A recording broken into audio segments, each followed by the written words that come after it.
What you're gonna have to do is unhook the headers. I'm not in a good mood. I'm trying to joke, I'm like not in a good mood at all.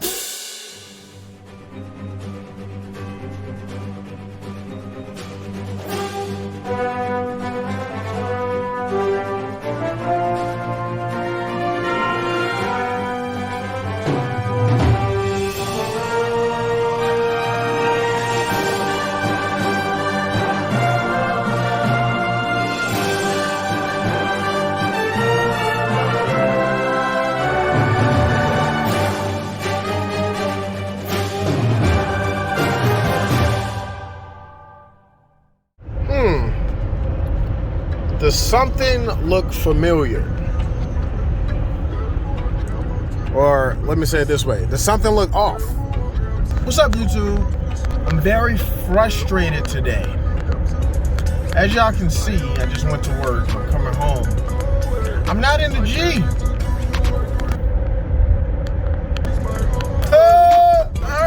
I'm not in the G. Why? Because I went to go start the car up yesterday and it did not want to start while I was at work. But I said, hey, we ain't doing this, and it started.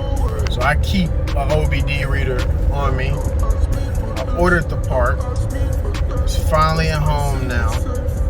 So now we're about to go fix the problem. But what is the problem, you say? I'll tell you what the problem is. I'll tell you what the problem is. It's a crankshaft position sensor. Try saying that 3 times fast. I'll wait. And while I'm waiting, subscribe to the channel. I was wondering why my car was running rough.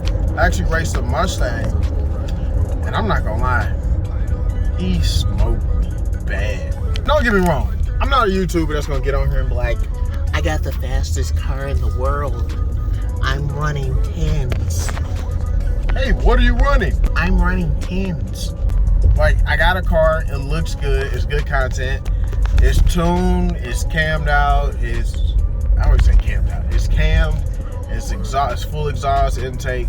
Like, it moves. I'm not gonna say it's a rocket, but it moves. But I do know this particular Mustang that I did race, I do know I raced plenty of Mustangs, and it's always been the outcome of the Jeep. Been getting a gurgling sound from this freaking car for the last couple of days, and it never threw a code. Finally, it threw a code when I tried to start it back up immediately. And then to come to find out, it was my freaking, you better not go. It was my freaking crankshaft position sensor. So today, I'm gonna take you guys on a journey with me so we can change the crankshaft position sensor. I wanna let you guys know where it's located. The crankshaft position sensor is actually located underneath the car. It is in between the, I wanna say the headers and the, like the pan. Basically, put it in perspective so you know, it is right above the starter. So I'm almost home now. We are going to get home and we're going to change this. Yeah, I see you. Yeah, don't try to give me that look. Don't try to get, okay, I forgive you. Bruh. Got my handy dandy light. The starter itself is located on the passenger side, right in this area. So I'm going to get under the car, get this thing jacked up safe, get under the car and start the plug-in.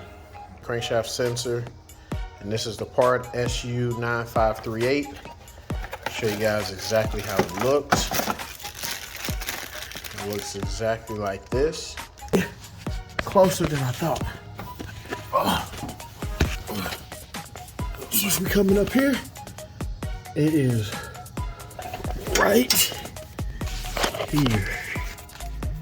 Starter, boom. So we gotta get these bolts off, but I gotta disconnect the battery, so I'm not gonna touch anything just yet. But that sensor is located right above. All right. Let's come here. Let's get this battery. All right, so I got the first bolt out, which is right here. And hopefully this phone's not rotating as much as it is, but I gotta get that second bolt out and access that sensor. So here we go. Guys, because I'm doing all that, please subscribe. I'm doing this for y'all, all right? Because there's not a lot of videos on YouTube about this, so if you run into it.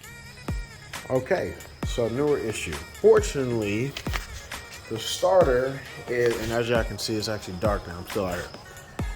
The starter is actually hitting up against the headers. So if you have Cook's headers, like myself, they're bigger. So what you're gonna have to do is unhook the headers. I'm not in a good mood about doing this. Like, I'm trying to joke. I'm like not in a good mood at all about having to do this. But I know I need to replace this piece, and I ain't taking this thing to a shop. What's up, YouTube? This is actually day 2. So, update from last night. I did not get a chance to fix the problem because with this car, if you have aftermarket headers, as y'all know, I've told y'all before, I have Cook's headers on the car. I am required to remove my headers, or at least move them back so I can have enough room to maneuver the starter. So there's no other way to get to this sensor. So hopefully after all this work, this sensor is it. But let's go. Look, let me tell y'all what victory is. 927. I come under my car. Finally got this, and guess what? I did not remove the starter. Turn my light on. All I did was move my headers over enough to where I can get down in it, as y'all can see right here. Man, this is victory. I'm not gonna lick it. So it is possible to maneuver this to get around it. So day 3. So what do we have done? I'm tired of working on my car right now, but we have the headers that are, you can see that space in between them to give me a little bit of room. Starter is a B word to get off. So what I gotta do now, so this is my new secret weapon, because they say that you cannot get that sensor off without getting the starter off. Well, I got it done, but I gotta bolt everything back up. So I'm gonna use these. All right, y'all, I got everything on besides the headers. It's gonna be super, super loud. I'll try to start it up and start it off, or turn it off. I just wanna make sure this thing starts up before I bolt the headers back on, but hoping to pray this thing starts.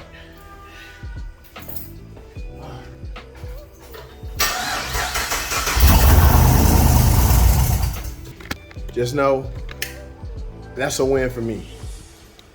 Whew. Now, all I gotta do is bolt these up. Oh, this thing. Now I'll be good. Oh, that's a win for me.